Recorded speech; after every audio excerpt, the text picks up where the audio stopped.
Well, as soon as anyone looks at the camera, if you're watching on YouTube, you already know we're talking to a freaking Foo today. That's right, Chris Shiflett of the Foo Fighters. And of course, more importantly today, your solo work that we love so dearly here at 107.7 The Bone. How you doing, brother? I'm good. Yeah, it's summer's like over, and I'm home, and everything's good. Yeah, but you're about to hit it hard. Getting ready to come. Well, not too hard. We got a little weekend run. Yeah. Up to NorCal. So yeah, that'll be fun. Looking forward to it. We played a couple of these spots like a year and a half ago. Old Princeton Landing in Half Moon Bay and Hopmonk, Novato. And both those shows were really good. So we've been wanting to get back up there for a minute. So we are going to be at your OPL as we call it, Old Princeton Landing show, because that's like our backyard. We live there. Is that how the locals? So OPL. I need to call it OPL. Yeah, we're playing OPL. There you go. There you go. Yeah. Yes, we're good friends with Brian. Brian Overfelt at OPL. Exactly. Yeah. Yes, we love Brian. Is he not the coolest dude? Like, not to have a love fest on Brian, but can we for a second? Because he's the sweetest, coolest guy ever. Oh yeah, no, we had such a good day there last time we played up there. We pulled up, and Brian was literally like on the awning of the club, like sticking letter, like rearranging he's like super hands on. And we pulled up and loaded our gear in, and then he was like, all right, let's go surfing. And we did, and it was like super fun. We just had a great day, beautiful, sunny, Half Moon Bay. It was just great. That's so Brian. We're going to relive the whole day. In the water.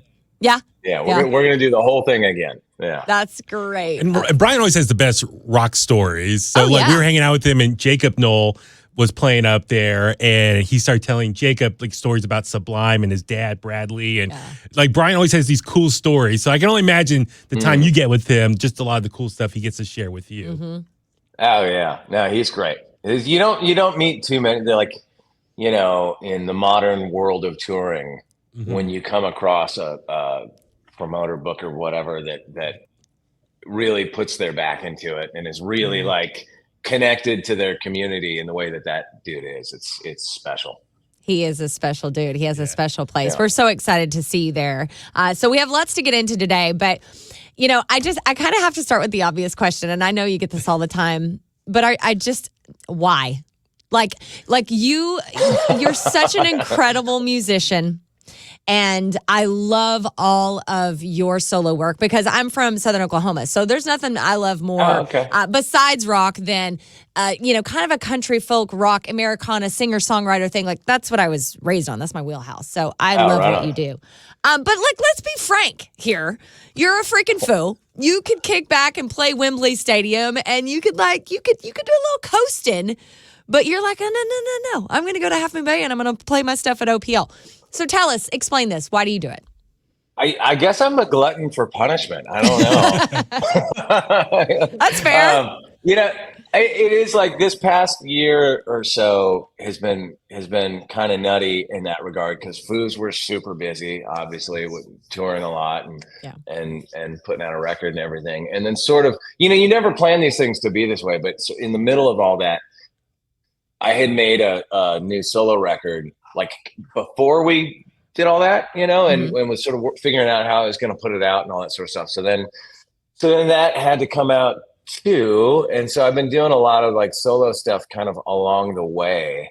And then I started like a new podcast called with Shifty. That's like a guitar show. And then that is super fun too, but like really way more time consuming than I ever kind of expected it to be. So this last couple of years has been kind of gnarly in that regard, like juggling all the different stuff. And I mean, I guess the real answer to your question is like, I feel super lucky that I get to do this for a living.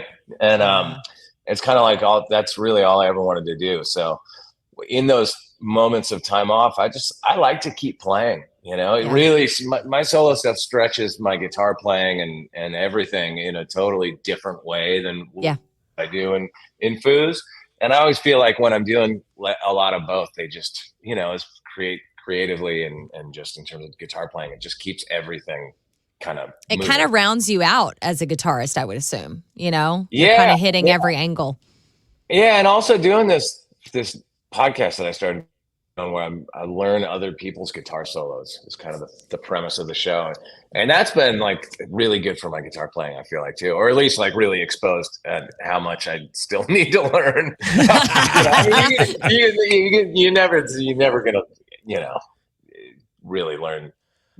I don't know. You never like, I would never feel like I'm like an expert in anything, but it has been really fun to just kind of stretch out there too. Mm-hmm. Yeah. Well, so for you, as Chasta just mentioned, you got that country Americana sound.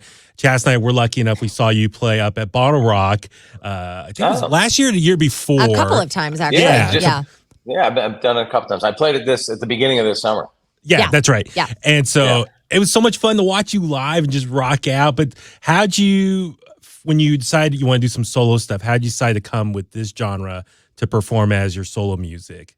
It's just kind of where my heart went, over the years, years and years. Like I've listened to this style of music for a long time, and I think of like my solo stuff as kind of like, I don't know, it's like country rock. It's not one, it's not the other.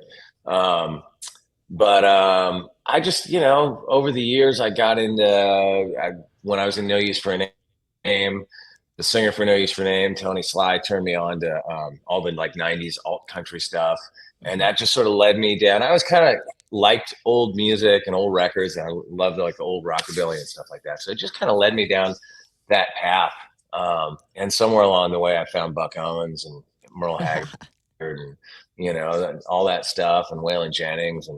And then, I just listened to everything really. Like I listened to whatever, then new Sturgill Simpson. I listen to old records. I listen to Luke Combs or what, just kind of whatever. Hardy. Like I like new stuff, old stuff. I just kind of like it all.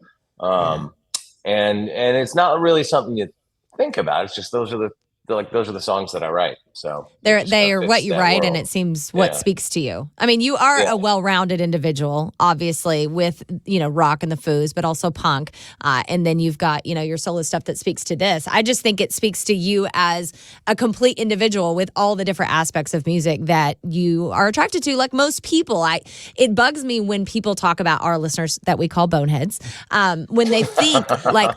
In radio, we're in the radio world, when you do analytics, they talk about demographics and things like that. And they sort of put people in like these boxes. And I'm like, people don't live like that. They don't just listen to rock. They probably have a spectrum of music. So I think it's really cool what you're doing. Yeah.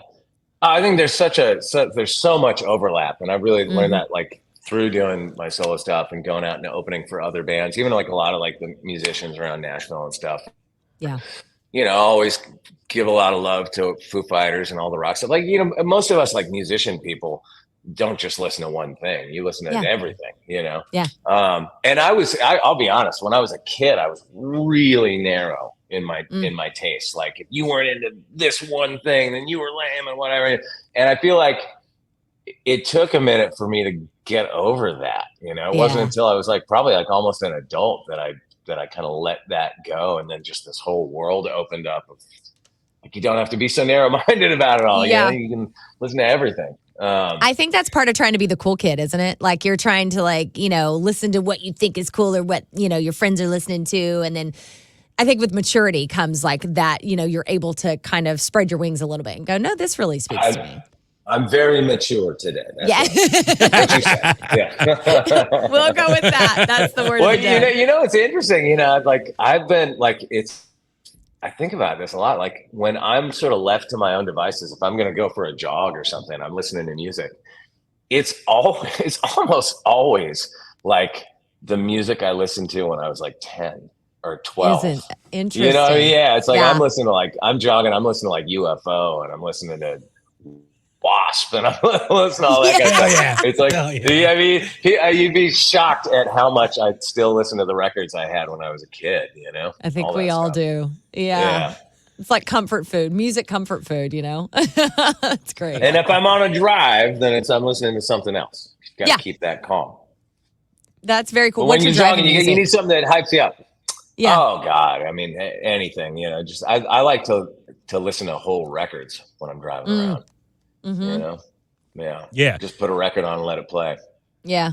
So Chris, Chasta and I were talking earlier, and we're just brainstorming and just thinking what do we want to ask you about, and like one of the other obvious questions besides like why when you have the Foo Fighters and all that stuff, playing like a smaller intimate show like at Old Princeton Landing Thursday, September 19th, but obviously, you play Wembley Stadium and all like, the biggest stadiums around the world, biggest festivals in the world, and I'm sure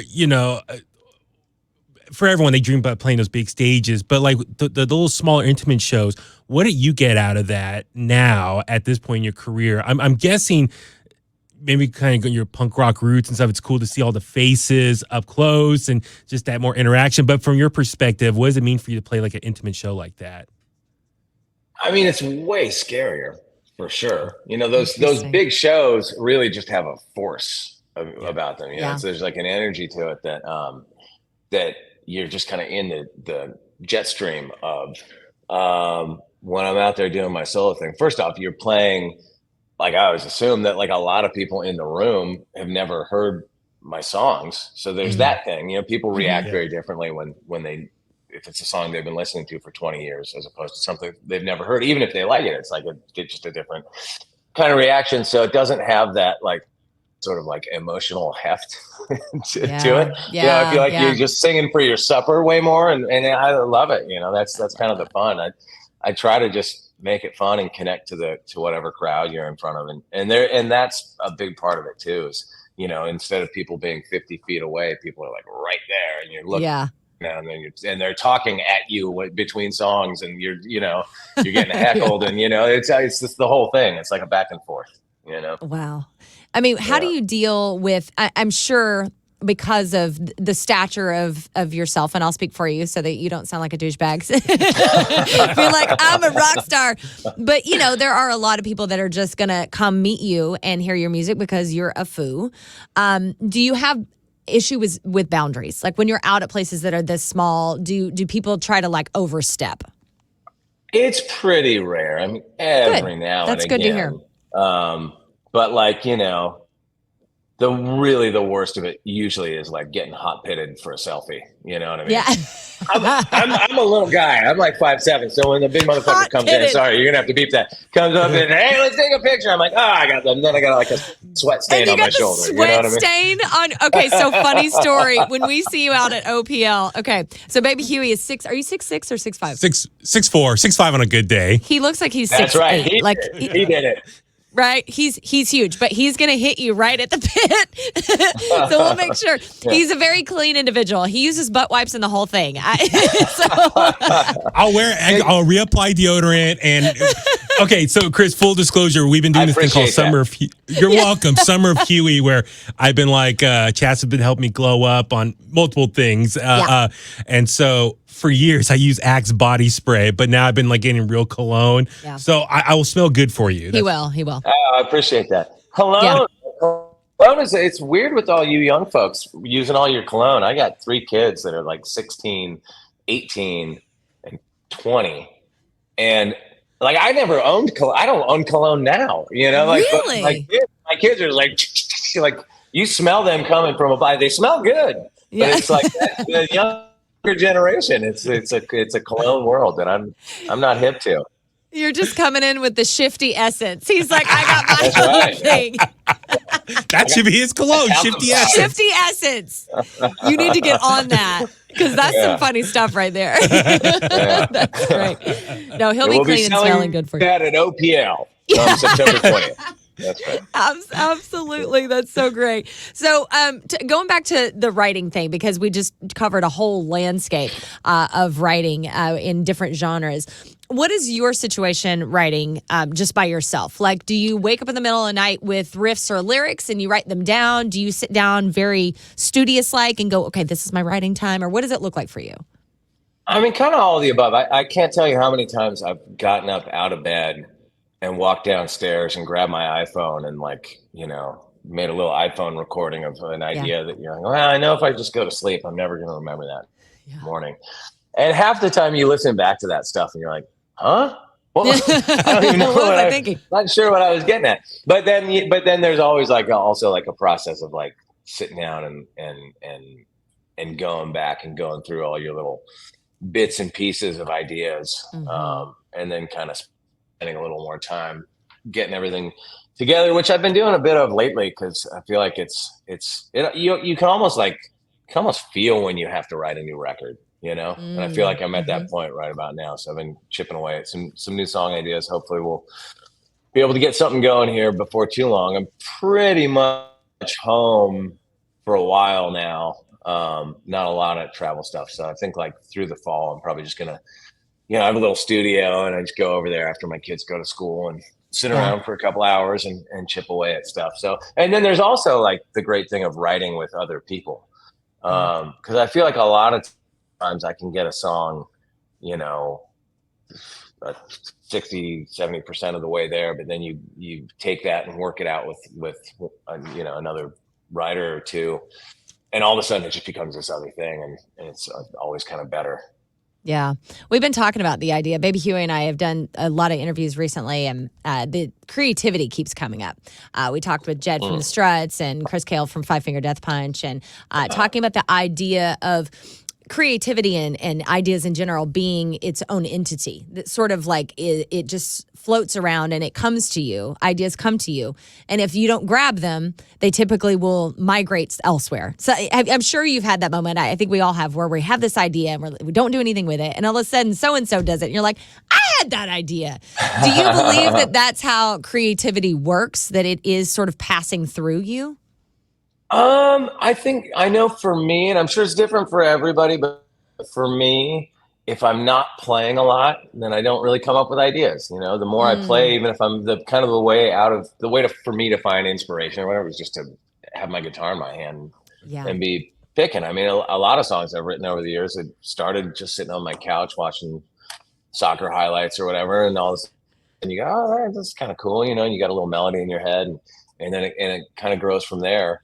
I don't know, I always wish I had, it's like a struggle always for me that I don't spend enough time writing, and I don't write every day, and I'm just not I've never been one of those people, and I have a lot of friends who are like professional songwriters and in Nashville and stuff, who I'm so in awe of, that they can just go conjure that every day, all day long, and just write millions of songs. I pretty much have like the only good stuff I ever wrote is on the records I made, if that's even good, you know what I mean?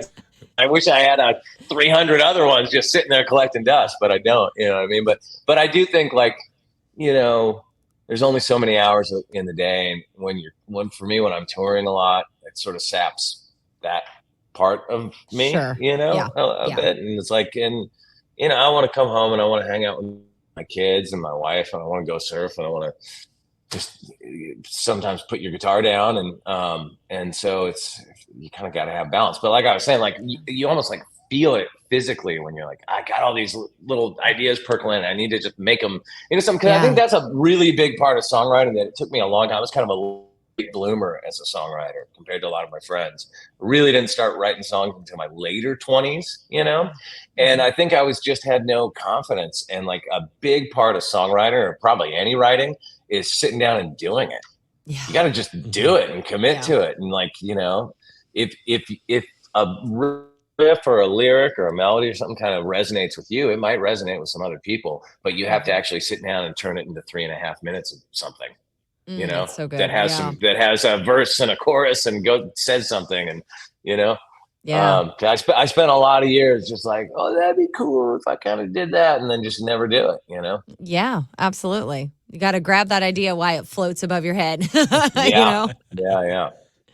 So, Chris, Chas and I were talking, we're just such big fans of you and your history. And you brought up earlier, No Use for a Name. Big fan of No Use for a Name. Actually, I was blasting Soulmate earlier. Right before you came on. To get amped up before you came on. So I was always kind of curious. I mean, for everyone that knows your history, you were No Use for a Name before Foo Fighters. I was curious, though, when you got hired by the Foo Fighters and you joined them, what was that like for No Use for a Name? Did you just like tell them one day, hey guys, I got this job, I gotta go? And like, how was your relationship with those guys for years after, and even just curious, with your relationship with Tony Sly, who unfortunately passed away 12 years ago, but just kind of that whole dynamic with the band. Yeah, it was probably not great for a minute there, after I quit. I will say, I think Rory, the drummer for Nice, I think his band, he has like a country band. He lives up in Truckee, and I think they're playing at OPL with us. So that'd be a nice little connection there. Awesome. But when I first quit, No Use for Name we had just made a record, that More Betterness record, and we were literally about to go on tour. It was like a week or so before we were going to go out on the road and start touring for that record. And the Foo Fighter thing came up, and I went and auditioned, and then there was a little gray area, where I had auditioned, but I was kind of keeping my mouth shut because I didn't know if I was going to get the gig or not. Yeah. And then I found out that I did get it, and I called all the guys in the band, and I don't think I got Rory or Matt on the phone initially. Okay. But I remember talking to Tony, and it was like, it sucks. It's like breaking up with your with your girlfriend or whatever. It's just that's not a fun conversation to have. And I mean, we're all adults. I'm sure they were like, F that guy. Yeah. But in the years since then, like, when I see Matt and I see Rory, we just laugh about the old days and everything, and we're all cool. And I was cool with Tony. I even did a West Coast tour with Tony, years ago now, but just both of us like playing acoustic guitar after all that. And yeah, I mean, it's so it goes. Well, I mean, there's those tough moments in relationships and in music. And I'm married to a professional drummer, so I look at bands, really like marriages. I feel like my husband's married to me, but he's also married to a group of guys. It's such a brotherhood. But in those moments, you also made a decision that nobody would turn down. Let's be honest. You went for this. If I remember correctly, I've heard you talk about you were a big fan of the Foos before you got in the Foos. Oh, yeah. Who's going to turn down that gig? Like nobody. So they could, people could be mad at you for making that tough decision. But I think also if you look in the mirror, you reflect, you go, I would have done that too. So it makes it, it's just a hard decision to make. But I get why you would do something like that. I think anybody would. Yeah, it was, of course it was awkward, but yeah, I mean, I was 28 or something at the time, and I just wanted it so bad, and I loved Foo Fighters, and it was like, just this, it was like when I joined right before the third record came out, so they had already made it. Right.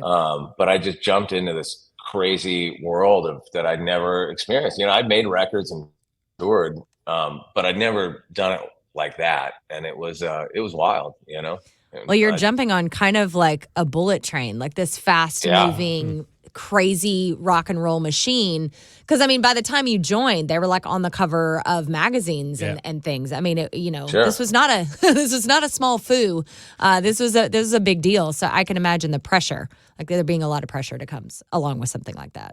It really didn't feel like pressure so much. It felt like I just couldn't believe it was happening. And to learn and to be playing all those songs that I loved, and it was so different back then because there were just way less records. Right. So the shows were way more like, I don't know, they really varied from night to night, and I was just jumping in there trying to like remember how to play everything. So it was just like, and the first thing I did was like a couple of months of like promo. I'd never done promo. I did, like doing stuff like this. I wasn't participating because I hadn't done anything yet. So I would just sit there in the room and just like listen to them talk, like, okay. They're like, that Shifty guy's really quiet. Well, it was like going to Foo Fighter school. Like I went to like an intensive Foo Fighter master class and learned everything about, like, okay, cool. I got it. And then every night on stage, I really felt like I was just working out how to play the songs. And then ultimately trying to figure out where I slotted in, with everything. And that whole first tour cycle was just wild. I bet. So what's been the key to your success for the longevity? Because we know, Pat started on with the band and they had Franz for a quick Couple minute. Of years, yeah. And then you came in and you've been there ever since. And I don't know. Chas and I were talking just from previous interviews. We could tell you're such a chilled, laid back, easy, approachable Roll with guy. the punches. Down to earth. Yeah. Is that kind of been the key? Because you got Dave Grohl, who's Mr. Animal, awesome, full energy. Is that you're kind of like the yin and yang? Yeah. I feel like you're kind of like the opposite. Is that kind of maybe what's kind of been your key to the longevity with the Foo Fighters? I'm so happy to hear that you think I'm laid back and mellow and roll with the punches. That's the vibe. That's the energy you give off. Yeah, I think it's more, the truth is probably cliche, like they just can't shake me. Yeah, they keep trying to lose me, but I just keep showing up. Yeah. They don't have the cream to get rid of Shifty. people always ask what the secret to it all is, and the secret is there is no secret. We just kept making records all these years and kept going on tour. I mean, that really, I think, is most of it. That we never took 10 years off. We never really, I don't know. It's just been this steady, thing, and you can't plan it. And I mean, I remember that when going back to that first tour I did, I remember Dave would talk about in interviews, I don't want to be doing this when I'm 40. And, at the time I'd be like, whoa, no way. There's, we're going to break up by then. That's only how many years? I'm going to be 40 in 12 years, and we only have this much time. And here we are, so long after that still going. But there's no way to know. I think we've certainly had our issues over the years. The whole band and been through a lot of shit. But I don't know. You just kind of get through it, and I think we all love what we do, and that's kind of bigger than all of us individually, really. I love that about musicians, because I always say a true musician does it because they can't not do it. It lives inside of you. And like you were saying with an album, it's almost calling to you. There's a time and place you feel like it's time, it's bubbling sort of. I think that's a very good example of the Foo Fighters, like what you were saying, Huey, why you would make it all these years is because you haven't put it down, because you can't. You're a musician through and through. It's in your soul. It's who you are. And you can't just put aside who you are. Yeah. And, and I think Dave, even early on, and I'm sure before I ever got there, he just always had a pretty good sense of when it was time to stop and go home and, rest up and then get back to it. Dave lives hard. I couldn't keep up with Dave. That energy, oh my God. Like an Energizer bunny. And I'm married to a drummer. I know all about drummer energy, but Jesus, it's a lot. He's got drummer energy. That's for He does have drummer energy. Yeah. Well, we super appreciate talking to you, and you've got a lot coming up. We'll go through the list of shows in sort of our region, Northern California. So obviously, Old Princeton Landing. We'll see you there. Half Moon Bay. OPL. Remember that on the 19th, and then you're doing Hopmonk. 19th, yes. Hopmonk Tavern on the 20th, which is another great venue right here in the North Bay. And then Meet Me in Murphy's. Now, this is a music festival that I haven't been to. Huey hasn't been to. That's on the 21st. Tell us a little bit about that festival. I actually just talked to the guy that's putting that together yesterday. It sounds really cool. I think it's on their property. I've never been to Murphy's, but it sounds like a really cool. It's supposed to be absolutely California beautiful. Town. Yeah, that's what I heard. So I'm hoping to. We talked about maybe throwing a line out into the water. I think they have a creek that runs through their property up there, so it's gonna be fun. Yeah, look at you! I've You're never mixing been. in the fishing. It's gonna be all new to me. Yeah, this is great. It's all water sports, fishing and surfing when you're in Half Moon Bay. I mean, you do it all. That's really cool. It's a vacation. Let's be real. It's a tax. That's exactly right. That's exactly right. All right. Yeah. All right, Chris. Well, my accountant said I got to lose some money, so go do a solo tour. No way. But also, so we encourage everyone go see Chris perform live. ChrisShiflettmusic.com for more info. OPLHMB.com for tickets for the OPL show. But check out your latest solo album, Lost at Sea. That's out now. And Shred with Shifty on the Premier Guitars YouTube channel. Watch all that. I think season 2, you said you started filming. It's coming. It's coming. Okay. Yeah. We interviewed Michael Schenker yesterday. Oh, so we got fantastic. a bunch in the can. Oh yeah. That's awesome. All the guitar freaks can geek out with you. That's great. And Chris, I do gotta say, just thank you from Chasta and I. Just, you wrote the soundtrack to our youth with Foo Fighters. And I told Chasta this. So I saw you guys about 2.5 weeks ago at the Toyota Pavilion at Concord up here in the Bay Area. And one of my best friends, we call him Foo Fighters Brian. That's his nickname. I've known Brian since preschool, and in the 90s, him and I would exchange music, and we fell in love with Nirvana together. And I remember him, I think it was middle school, he came to me, he's like, "Hey man, did you hear the drummer Nirvana has a new band called Foo Fighters?" I was like, "What?" And so he played it for me, and we've been hooked ever since, and we've seen you guys many times. But very cool full circle moment was at that Concord show, he brought his 2 kids. So I'm sitting there with them. I'm with my best friend who we've gotten the Foo Fighters together, and then full circle moment with his wife and kids. And now we're passing that music down to them. And so I just want to say, thank you just for everything you've done with the Foo Fighters. That's what it's all about. So much fun. Yeah. Well, tell Foo Fighters Brian that I can't wait for him to hot pit me at OPL. It's going to be great. Hot Bring pit. it on.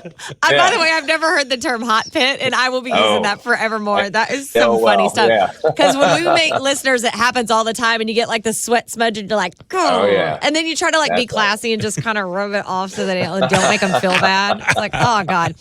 All right, Chris, we do have one more question for you. We love to end our interviews with this question because it's just so powerful. It's from the movie Almost Famous, and the last frame of that movie, the question is asked, what do you love about music?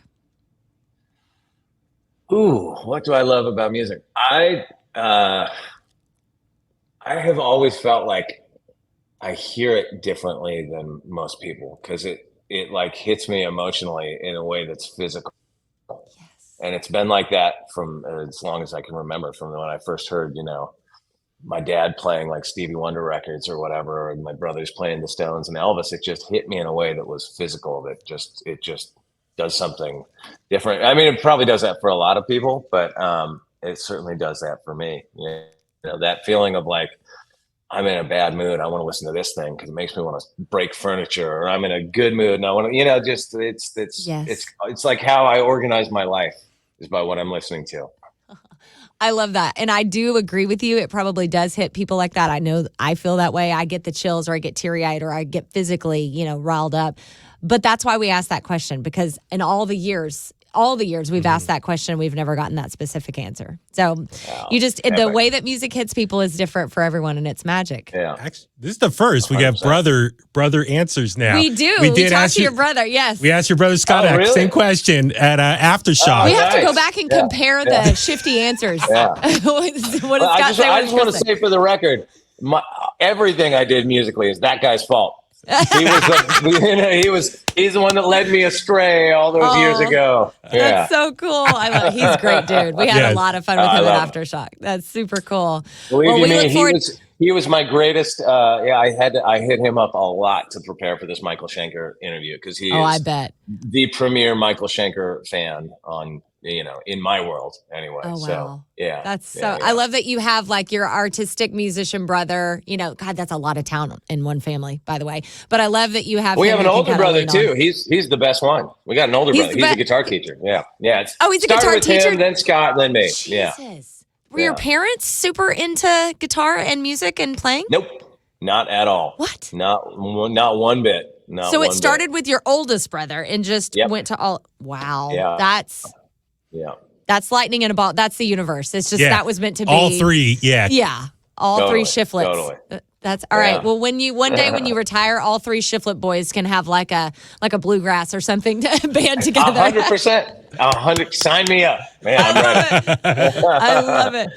All right, Chris. Well, we super appreciate you again. We're going to be out at Old Princeton Landing, Half Moon Bay on the 19th. Brian, we can't wait to see you, buddy. We're going to hug everyone. Absolutely. We're going to hot pit everyone. I'll be ready. I'll see you guys there. All right, Chris. Thank you. Thank you, Chris. Bye, guys. All right.